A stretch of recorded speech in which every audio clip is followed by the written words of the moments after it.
What's going on, everybody? Crazy Dog back with another Indians live stream. And this will be my White Sox series recap and my Twins series preview. Now, this stretch of games coming up where we have the Twins 6 games out of the next 9.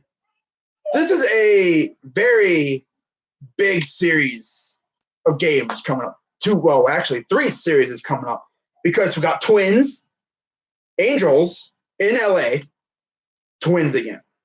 And then after that, we got the Tigers. And for the Twins, their schedule is a little bit more interesting as they got us. Then they face the Nats, and the Nats are no pushover, as we've seen, even without Bryce. And then they have us again.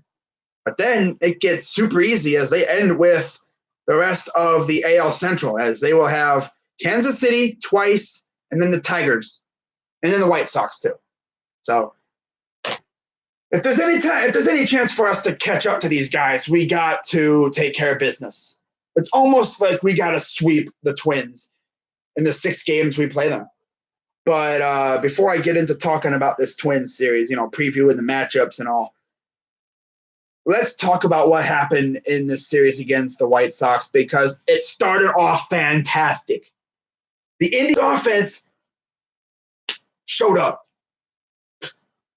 It took them a couple more days, but I guess the offense was finally shipped out to Cleveland. I guess they missed a flight to Tampa Bay because it showed up in Cleveland, of course, as they scored 11 runs on 11 hits. And arguably one of the biggest hits came in that 7th inning because the game was close at that time. It was, what is it? I'm trying to think here. It was 7? It was 7-3. There's still a tiny chance that the White Sox could come back. But you know what? We went out and put a tray, put a 3-ball in the 7th inning. That was big.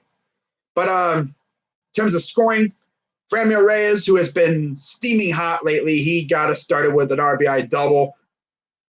Oh, I'm sorry, it's a 3-run double. How about that? This dude got a 3-run double. Imagine that. Gotta love it.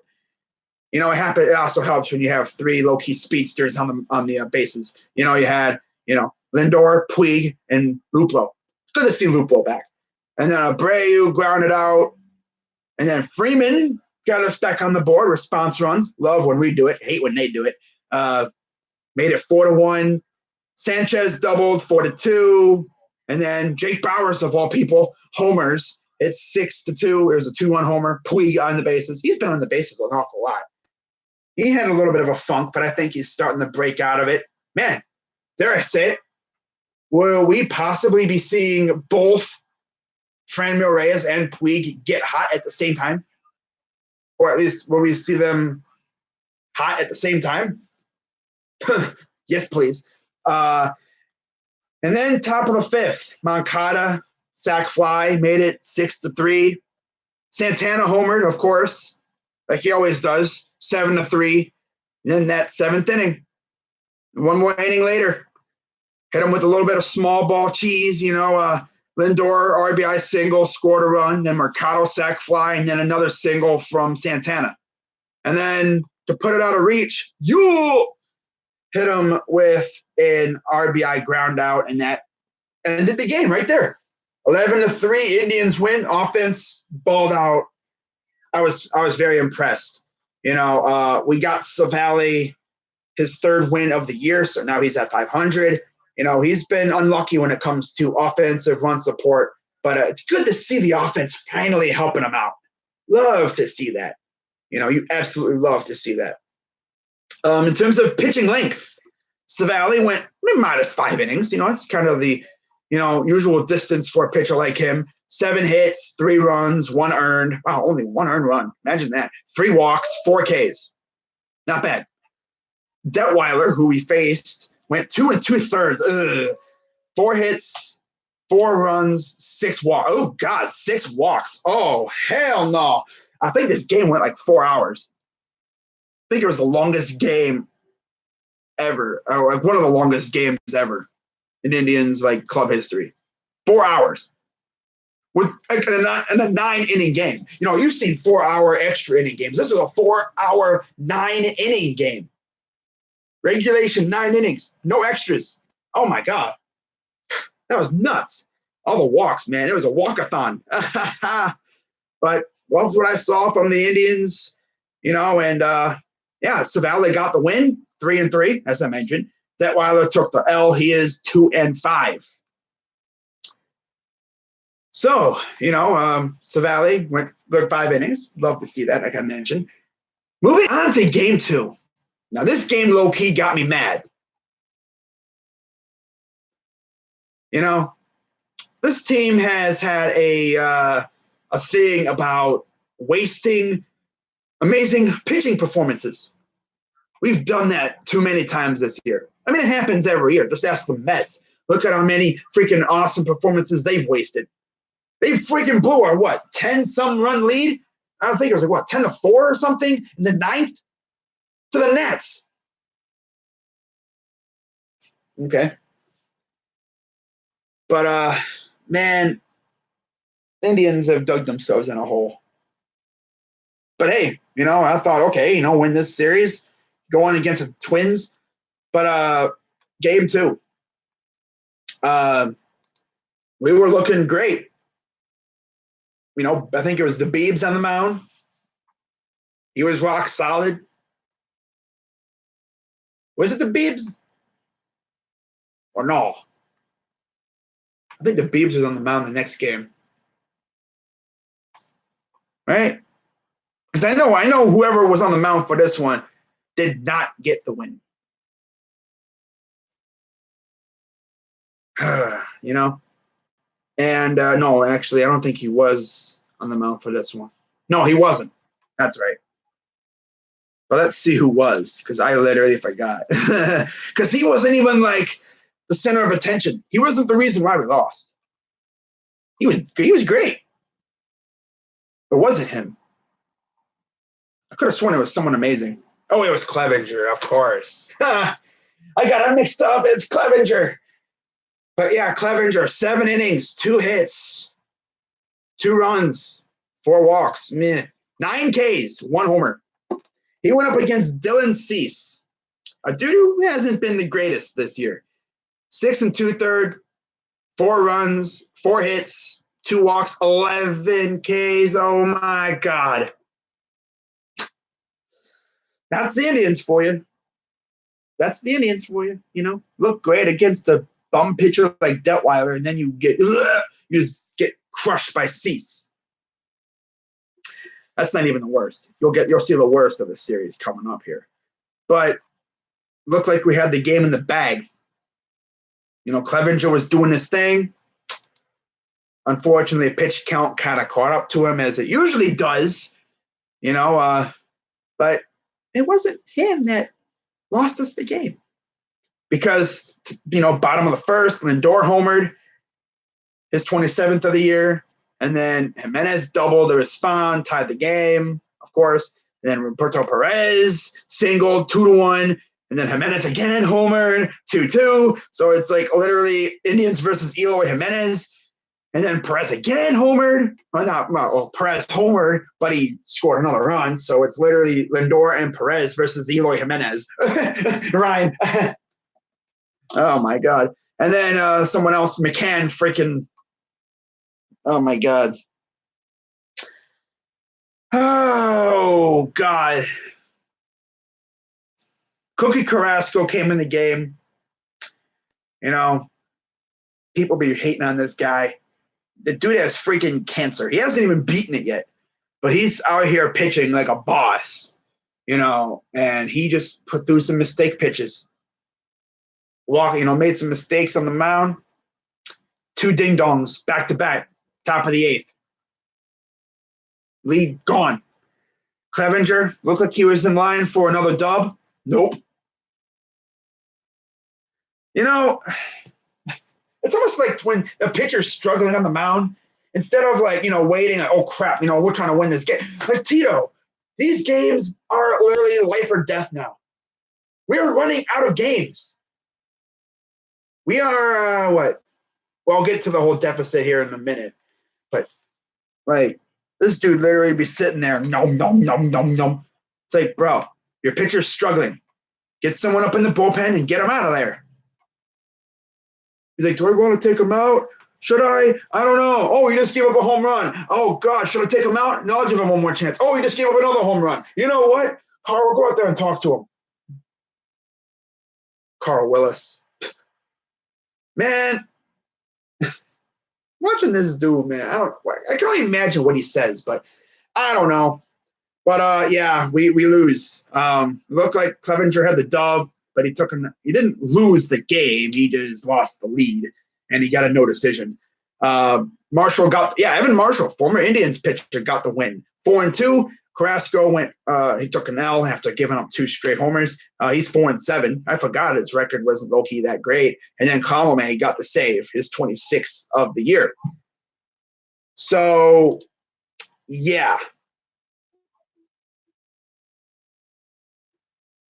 In terms of distance, like how long each pitcher went, Clev, 7 innings, like I mentioned. Carrasco, literally 4 hits, 4 runs, 2 strikeouts, 2 ding-dongs. That's all he did. Bruh. And I don't know, man. I'm not gonna rip Carrasco a new one. He's going through a big enough fight enough as it is. I hate how people like be ripping on him. Like the dude's got other things. He's fighting. He's life or death right now, literally. Like he's battling cancer.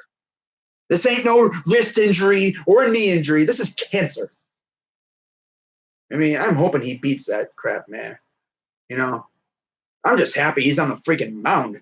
I didn't think he was going to pitch again. If you watch old streams, when he first got diagnosed, I thought this dude ain't pitching again. And then I heard he might actually come back. And now he's back. How about that, huh? But, oh, well, it's only one game. Oh, yeah. But these games mean life or death. Can't lose too many more games if you want to have a shot at the playoffs. It's not necessarily about the division anymore. It's about playoffs. We're kind of on the fringe now. But, yeah, we lose 6-5. And I'm just hoping that maybe we could take 3 or 4 at this point. So then we move on to game 3 of the series. And once again, the offense was showing out. They look good. Franmil Reyes, I believe, made another appearance in this one. It seems like whenever this dude only hits bombs when there's guys on base. I like that kind of guy, though.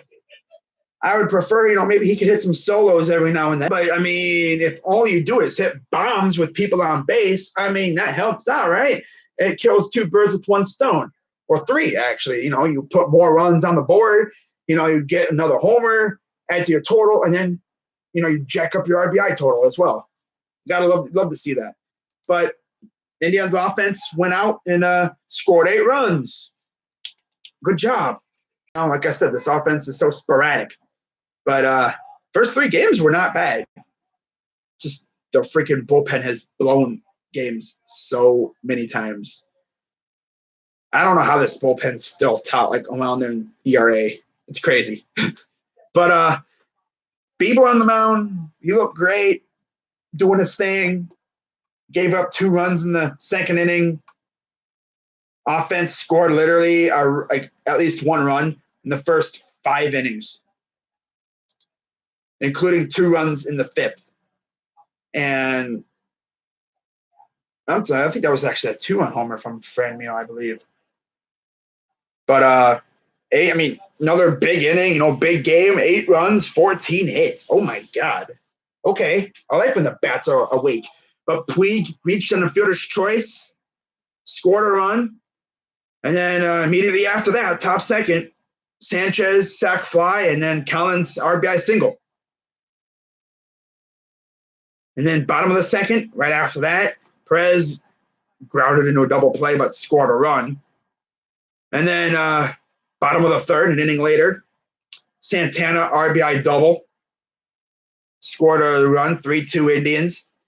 Bottom of the fourth, another inning later, like I mentioned, we scored the first 5 innings. But Mercado RBI single, 4-2. And then bottom of the fifth, Franmil Reyes does what he always does.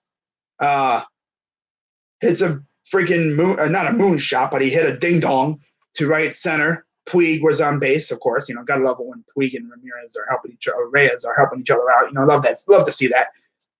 Franmil Reyes, I think, changed his approach a little bit because he was trying to do way too much when he first got here. He was swinging at everything. Now he's swinging at good stuff and freaking hitting out of the park. Good to see that. He might actually hit 40 bombs this year. I would love to see that. But, he scored 6-2 Indians. And then Yu Chang, again, we'll wrap it up. Bottom 7 with an RBI single that actually scored 2 runs. And then he actually got, I think, caught on the base. Yeah, he got caught on the base paths. He got caught kind of slipping a little bit. He tried to stretch a single into a double, and they got him. But we scored 2 runs. So then, top of the 8th, Abreu homered. And then, it's like, okay, it's not too bad, top of the 8th, whatever, And then let's go through what happened after that home run. All right. So, of course, that home run was a 2-run ding-dong. So it's 8-4. Moncada got on base. This is after Nick Goody came in for Bieber. Goody comes in. What does he do? Single, blast, single. They take him out. You're done. And then good to see how Tito doesn't show the haste that he would with a bum pitcher. He keeps a bum pitcher in there, but Nick Goody, who's usually pretty good, no pun intended. Good is Goody is always usually good, but he'll have a bad game every now and then. Everyone does. It's a long season. Gave up a single, blast, single, literally a bloop, a blast, and another bloop. Tito's like, you know what? That's it. Get out of here. So then he brings in Clippard. Clippard strikes out McCann, hit Eloy Jimenez, got Palka to ground out, and then Sanchez to pop out. That was it. We don't do anything in the bottom half of our inning except for really a steal from Mercado. And then comes the 9th inning. Oh, my God. I wish I would have streamed this game, but again, I'm kind of laying off the streams a little bit. So here's how the 9th inning went. So Brad Hand comes in for Clippard, and I'm like, oh, God, this guy's really going to try and blow it. I didn't think about that at first, though. Got Mendick to strike out. Okay, looks good, impressive. Maybe we get a 1-2-3 inning from him. A quick ending? Nah. Because then after that strikeout, Garcia single. And then, of course, Tim Anderson homered. So, again, we got bloop, blast, bloop. This time he also walked Moncada. So now there's 2 on base. And then here comes, Willis. What you talking about, Willis? And then McCann singled, so look at that. Bases loaded. They're like, you know what? Bad, you're going to blow it. Get out of here. Get out of my face. Get out of it. You're gone. They bring in Nick Whitgren. He gets Jimenez to line out sharply to center. And the thing is about that was a deep fly ball. I'm watching that ball go, and then watching Mercado, I thought it was over his head. I thought this game is going to be tied. We might even be losing. But no. Mercado went all out, dive, caught the ball. And, of course, with the way the guys were running, they didn't tag up immediately. If they didn't try to run, because they probably thought it was going to be over Mercado's head. If it looked like it was going to be caught, they would have tagged up and then took off. It would have been a 1-run game. But no, because they thought it was going to get over the head, they took off on the contact, and they were kind of like sitting there kind of halfway. I know the guy at third was sitting there like halfway between home and third, kind of like, crap, am I going to tag or am I good? And Mercado sprawled out and caught it. So then they all had to retreat back to base, and no one scored. Well, they tried to tag at third, but by the time he got to the base, the throw was already coming in, and he would have been a dead duck. So he's like, you know what? I'm gonna just give it to the next guy, and it was Ryan Goins, who came in as a pinch hitter for Adam Engel, and he struck out. So Nick Whitgren saves the day. Bieber got his 13th win of the year. Nova took an L, and Nova's taken a lot of L's this year. He's 9-12. Bieber is 13-7, and Whitgren got the save, his 4th of the year. So love to see that. Good to see Whitgren go in there and save the day. Here I come to save the day. And by the way, Boston actually won too. Yeah, Boston saved the day as well. Good job, Boston. You did something good for once. Man, I needed Boston to sweep Minnesota, but they couldn't do it. No. In terms of distance, Bieber went 7 great innings, 6 hits, 2 runs, 2 walks, 9 Ks. Almost the exact same stat line almost as Clevenger. Nova went 4 1/3, 11 hits, 6 runs, 2 walks, 1 strikeout, and 1 homer. I swear, if we would have lost this game because of that, that would have been so aggravating. We've done that so many times, though. Our pitcher would be dominant, and then the bullpen would just crap the bed. That's happened too many times. But, hey, it's a long season, and Tito is up to his old stuff with managing the bullpen. But, hey, it's whatever, right? But liked what I saw from the bullpen, except for really Brad Hand, who really tried to blow the save. He tried to blow it again. I swear. Only thing is, Santana wouldn't have been coming up for a little while, so it's not like Santana would have been able to save his butt again. I think he'd be doing that trying to get wins instead of saves. This dude thinking something different. That's not the way to think, Brad. Come on. Seriously. Quit it. Like, this is ridiculous. Like, this is the White Sox, bro. Are we going to be able to rely on Brad in the playoffs if we make it? Like in the wild card game, if we're up by 1 run and we need our closer to go out there and seal the deal, is he going to be able to do it? I don't know. That's a scary thing. But, yeah, I liked what I saw from the offense. And final game of the series, we had Zach Plesac on the mound. He's been all right this year, going up against Reynaldo Lopez. Yeah, Reynaldo Lopez. And all I'm going to say is this. The offense fell asleep again. They went into sleepo mode. We damn near got no hit by Reynaldo Lopez. Wow. And the thing is, as usual, kind of like what happened in the Rays, one of the Rays games, the only hit we got was the only run we scored. Yeah, like that's crazy. 1 hit, 1 run. And of course, the White Sox, score 7, so we lose 7-1. And splitting a series with the freaking White Sox, we could have easily lost this series. We could have easily lost 3 or 4. Thanks to Nick Whitgren. God, that would have made it even worse because the only win we would have had was the one we scored a crap ton of runs. 1 run on 1 hit. But Lopez, 9-12. It's a very popular record with the White Sox, 9-12. And then Plesac is 7-6. The only run we scored was in the 2nd inning with a Kevin Plawecki RBI double, scoring Jake Bauers. And you know what's crazy about that whole thing? That inning, I think we were really shaping up to be doing something else, doing more. Because bottom 2nd, Kipnis flew out, Freeman struck out, Bauers walked, Plawecki doubled. Actually, no, that was it. Wow. and then Allen struck out.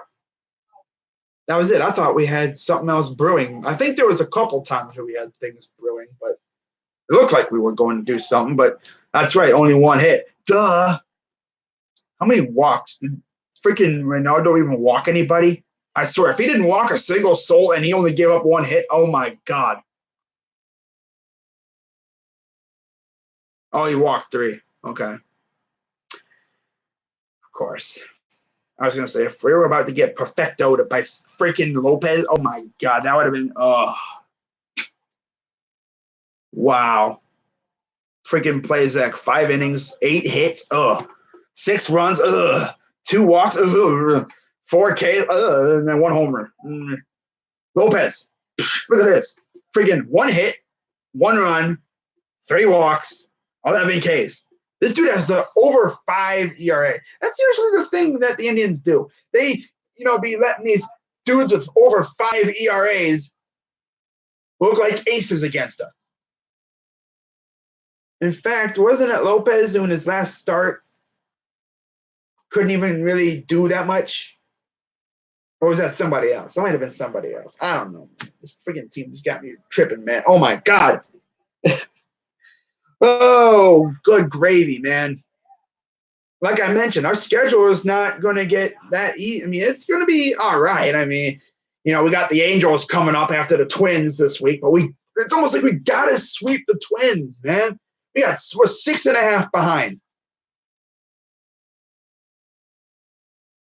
We literally got to sweep these guys, and then we got to hope the Nats freaking take the brooms to them again. That ain't going to happen. The Twins are too freaking good. And you know what's really funky about it? This team can't take advantage. No. The Twins actually lose, and you know what we do? We lose. We can't take advantage. Remember when we were half a game ahead of the Twins? That was fun. That was a fun, barely 24 hours. Literally. That was all we really had to lead since April. Not even 12, not even 24 hours. Not even. Maybe 18 hours. I mean, I've seen crazier things happen, but old teams, if this was 2017 Indians, we would have been blowing the friggin' doors off. We would have had a 7.5 game lead because that team was amazing, low key. They just crapped out in the playoffs. The 16 team was fantastic, but of course, injuries. And that's another thing. Injuries. This team has had crap luck with injuries. I mean, let's take a look at what we're dealing with, all right, with the injury bug. The injury bug decided, I'm going to wait until August to strike. I guess the injury bug saw what we were doing in May and stuff, and they're like, you know what? The Indians are dealing with enough. I'm not going to, bury them right now. I'm going to see if they can come back. And, of course, we come back from 11.5, but no. Waste all that energy coming back from 11.5 down. You get a half a game lead. And now, just like that, we're back down to 6.5 games behind. But, of course, people are going to be like, but crazy dog, you came back from 11.5. You could do it. I mean, how long did it take us to do that? 2 months? I mean, it's possible. But we don't have much time. Literally, after that Nationals or even the White Sox series, I don't see the Twins losing another game after that. They face the freaking Tigers and the Royals. They're not going to lose another game after that. Unless the Tigers have the series of their lives where out of nowhere they sweep them. Unless the Twins hit the proverbial brick wall or they run out of gas. I've seen that happen a lot in NASCAR because after all, in case you didn't know, I'm a low-key NASCAR fan. I went to see the race at MIS, Michigan International Speedway, for most of my life, and I only stopped going there because honestly, it just got boring and it's not even appealing anymore, you know. But I mean, I've been to races where the freaking leader had like a huge lead on the second place driver, and then the dude runs out of gas. Except this isn't NASCAR. This is baseball. But we are running out of time, guys. Now, in terms of the injury bug, they say Salazar could be back soon, I guess. I don't know. Jeffrey, they say he could be back by about a week or so. He was on a AAA rehab assignment in August. That was the last update I got. Jose will be back maybe by playoff time. Olson's out. Naquin's out. Kluber is slated to come back by maybe playoff time. I don't know. They say possibly September. Cole's out for the year. Arroyo's done for the year. We already knew about that. And Cody, of course, we already know about him. He's And the thing is, though, I've been talking about, oh, don't worry, guys. We're going to get reinforcements from the AAA system. Yeah. But the thing is, right now, the majority of the reinforcements we got are from the injured list, if you really think about it. I mean, right now, the only guys we got are what? Freaking Eric Haas, who we haven't seen literally at all, like since he came up. He's a number 3 catcher. Like, he's an emergency catcher. He'll be good for the NL games. I think we have two more series against the NL team, but one more, I think, on the road in Washington at the end of the year. He'd be useful for that. I mean, we got Hoyt. Like, okay, we saw him in one game, I think, or whatever. Means whatever. Get Dan Otero back. Good to see Dan back. But other than that, that's it. I mean, Loplo, again, most of the guys we're getting back are from the injured list. Because the Clippers, our AAA team, is in the playoffs right now. And they ain't about to give us their best players, like Bobby Bradley or Daniel Johnson, among others. We're not going to see them until after the playoffs are over. And that'll be maybe in another couple weeks here. Unless they, I want them to win the championship. But they're going to be literally coming in like the knight in shining armor. Here I come to save the day. And then watch, we're going to go on a run when they come in here. Because we're going to get the added power from Bradley. Hopefully his swing is still as crisp as I've seen it. He just needs to make contact. He needs to pull a Franmil Reyes and just start hitting everything out of the park. And the dude's literally doing that in AAA right now. But again, that's against AAA pitching. I would love to see some of these other AAA guys. But man, dude, it's so funny though. Like, another thing, when Jose has been out, the offense has stunk. Oh, just our luck though. We can't go a season without a debilitating injury. It's the way it is. But the heck. Oh. But anyways, let's take a look now at the pitching matchups for this series against the Twins. Again, we face these guys 6 of the next 9 games. We end our road series against these guys this week, next 3 days, and then we see these guys back at Progressive for the last time this year next week, with a little trip to LA in between. So hopefully we can at least take 2 of 3 against these guys. Not really feeling it, though, because the way we've been playing, we're probably going to wind up getting swept. Being real. We get swept, it's over. Wild card, here we come, if that. Thing is, though, the Red Sox are probably going to get hot here, and then they're going to take over that. They're going to slip into the final spot, and they're going to make a run. And I wonder who we're all going to blame if we miss the playoffs. Tito. I know people are going to blame Tito. Some people are going to blame the bullpen coach, because, of course. But you know who I'm going to blame? Dolan. You know why? Well, Dolan and I guess the front office, because this will go all the way back to April. Oh, not even that, not even April. Off season, winter. Because you look at the Twins, they went out and they signed a whole crap ton of players. The thing is, not many of those players are expensive. Some of those players were minor league deals. What do we do? What did we do? I mean, we signed Tyler Clippard. Ooh. But then, of course, we lose Michael Brantley, and we lose Melky, who was low-key good with us. He was very helpful. But I don't know. Like, losing Brantley really sucked. Then you trade Yan Gomes, which, honestly, looking at what he's doing now, it's like it doesn't even matter because freaking Roberto is balling right now. But, man, losing Brantley really sucked. And then you trade Bauer, but we got Puig and Franny starting to kick it, so that's good. Oh, this is going to be a fun few weeks, man. This is going to be a fun few weeks.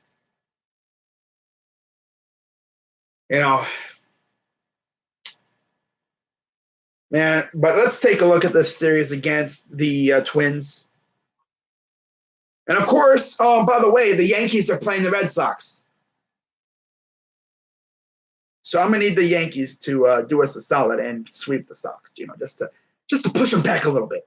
Toronto's facing Tampa, okay? We need Vladdy to hit like 7 bombs in that series. Okay, that'll be it. And then Detroit's facing Oakland. Oh man. Yeah, that's not. Oakland's gonna win that series.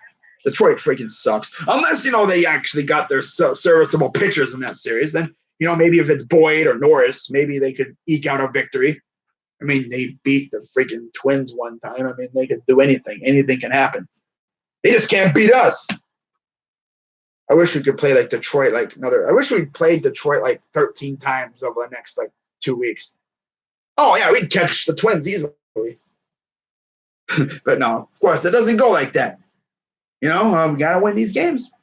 But let's get on with these probable pitching matchups.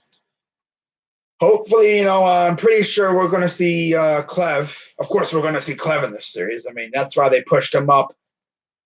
In what was it? A couple of series ago, they had him pitching, so we could pitch in this series against the Minnesota Twins because we need him to pitch. Oh wow! I didn't even know the Red Sox had Jhoulys Chacin. Wow, I didn't even know that. Oh, you learn something new every day. Okay then. Chacin against Herman. That's a nice matchup over there in Boston. Let's see what we got rolling on here. Plutko against Pineda. Oh, fantastic. Which Plutko are we going to get? Ace Plutko, who only gives up 3 runs on 5 hits? Or are we going to get garbage bin Plutko, who gives up 10 runs on 20 hits? And most of those runs are freaking blasts. Honestly, I would love Ace Plutko here, but I don't know. It's a lot to ask for from a guy like that, but he has been not bad.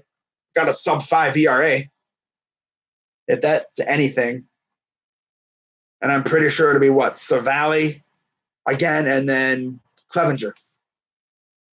So at least, we got decent pitchers.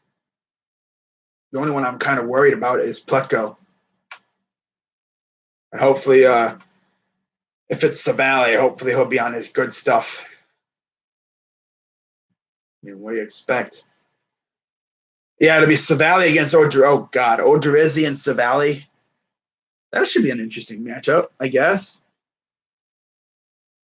And then to wrap it all up on Sunday, so yeah, this will be going on during the Browns game, which the way it's looking, I'll be able to stream week 1. I wasn't sure, what things have been going on in life right now. I wanted to make sure I had, schedule was cleared and everything, and looks like we're good. Of course, hopefully it stays that way. I mean, you never know. But, yeah. Mike Clevenger will be on the mound, of course. And he has been phenomenal since those horrible starts when he first came off the injured list. 10-2, 2.71 ERA, and 132 strikeouts. Let's go, Clev. Clevenger is going to be the guy that we need to freaking play in the wild card game. If we make the wild card game, you put Clevenger on the mound. I know Bieber's been fantastic, but you save him for like game 3 of the freaking the DS if you make it there. Because, you know, you can have Clev started off in the wild card game. You win that. Then let's say you could have like by that time Kluber should be back. So maybe you put Kluber game 1. And of course you put like Savali or something game 2. Unless you really want to try Carrasco out there, but no, you don't do that. You have Carrasco in the pen. But you know, it's a big series. We got 3 decent pitchers on the mound. Of course, they got 2. I think watch it be Barrios. Although they don't have who the Twins are putting on the mound. Guess we'll see. But yeah, that's going to wrap it up for that. Let's take a look at the chat and see if anyone's talking. Do you think the Indians team are missing Ramirez and Naquin? Yes, especially J-Ram. Naquin was clutch. That's the only thing I'm going to miss about it. He was so freaking clutch. Good low ball hitter. He could send it into the big hole. He could put it where they're not. And without his bat in there, you know, we're getting this Yu Chang out there, I guess. You know, he hasn't been trash, you know, but just doesn't seem – it's not the same without J-Ram out there. Luckily, he could be back by the start of playoffs. And maybe he'll be back out there for the wild card game. Even if you put him like in a DH role to start him off. I don't know, though. But this is almost looking exactly like the Blue Jackets, except the Blue Jackets, of course, were they didn't deal with injuries like this. And literally, like, Yarmo went all in. I mean, you know, it's much different sports and stuff. But I would love to see the Indians, you know, maybe get their head out of their crack and maybe sweep the freaking Twins out of nowhere. That'd be hilarious. I would love it. Because then you're going to L.A., and then, you know, of course, they're facing the Nationals. And they have an off day, too. I don't think we have an off day. They do, but we don't, I don't think. But, oh, well. That is going to wrap it up for this live stream. I will see you guys maybe tomorrow afternoon. Buckeyes and Bearcats. I'm possibly streaming that. Can't really say if I am for sure anymore because things happen in life, you know, and you know, something could come up. But the way it's looking, I'll have a stream tomorrow for that. I might even stream the Indians game. Not even sure. I don't even know if I'm even going to be streaming any more Indians games the rest of the year, to be honest. I might just hold off and not stream it with football here, I don't even really feel like streaming baseball anymore. You know? I only streamed baseball to hold over the channel until football season started. Now that football season's here, I don't even really want to stream baseball anymore. I guess the way I can just say it now is if I have a stream going for baseball, I'm streaming baseball. If not, well, then I'm not. It's more of a wait and see thing, you know. I mean, I might stream tomorrow for baseball. I might not, depending on how I'm feeling, you know. I might just hold off on streaming baseball for the rest of the year. I don't know. Might just sit back and enjoy it. But, oh, wow. Got some breaking news regarding NFL. The Chiefs and Tyreek Hill are finalizing a 3-year, $54 million extension. How about that? Yeah. So, what a way to end a stream. But yeah, that's going to wrap it up for this live stream. Shout out to Eric, who came in the chat, the 3 people watching, the 1 like. I don't really expect many likes on these baseball things. That's why I'm probably not going to be streaming baseball, because the numbers just haven't really been there. I know Sunday going to be lit, though. Oh, you already know. Ooh. Oh, yeah, you already know Sunday going to be lit. You know, I can't wait, man. Football is officially back. Last night's game was just like the Super Bowl. Boring. Very boring. Yeah. One team looked like crap. The other team, low-key, didn't look that great, but they scored a touchdown. Good job, Packers. Yeah. But yeah, I'll see you guys tomorrow afternoon for Buckeyes Bearcats. And then if not tomorrow night for Indians Twins, I will definitely see you Sunday afternoon. Browns Titans week 1. Can't freaking wait. You already know. But yeah, I'll see you guys tomorrow afternoon. I'm Crazy Dog 99. Let's go Tribe. Let's go Browns. Let's go Bucks. You already know. Cavs season starting up soon. Of course, can't wait for that. But yeah, I'm Crazy Dog, and I'm out.